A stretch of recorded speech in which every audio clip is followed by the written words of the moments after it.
কয়েকদিন আগে ফেসবুকে খুব ভাইরাল একটা টপিক ছিল না, মিস চকলেট, যে নিজেকে সবসময় সিঙ্গেল দাবি করতো, অথচ তার বিএফ ছিল 2 থেকে 3টা, 2টার সামনে আসছে আর বাকিগুলো নাই বললাম। অনেক কিছু দেখলাম।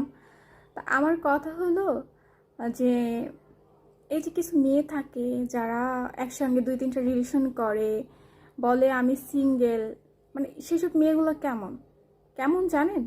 ঠিক তেমন আমার কমেন্ট বক্সে কিছু মেয়ে এসে বলে কথা, মানে কমেন্ট করে। যেমন কয়েকদিন আগে আমি বলছিলাম যে ছেলেরা এরকম টাইপের মেয়ে চায়, মানে ভালো। আমার কথা হলো ভালো ছেলেরা ভালো মেয়ে যাবে, আর যারা টাইম পাস করতে চায় তুমি জাহান্নামে যাও, তাদের দেখার বিষয় না, তারা তোমার সাথে টাইম পাস করবে। আর যারা তোমাকে মন থেকে ভালোবাসবে তারা তো কখনোই তোমাকে একটা ছেলে আর চোখে দেখবে এটাও সহ্য করতে পারবে না। তো আমি এরকম বলার পর অনেক মেয়ে বলে আপনি কেন মানুষকে নিয়ে পড়ে থাকেন। আমি তো মানুষকে নিয়ে পড়ে থাকি না, আমি আমার সামনে ঘটে যাওয়া কাহিনীটা বলি। এখন আমি এটা, আপনি যদি খারাপের প্রতিবাদ না করেন, খারাপ কখনোই ভালো হবে না।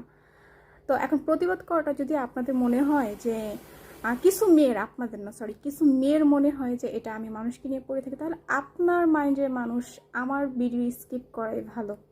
হ্যাঁ, আর আপনার মতো মেয়েদের জন্যই সব মেয়েদেরকে খারাপ বলা হয়, ছেলেরা খারাপ চোখে দেখে।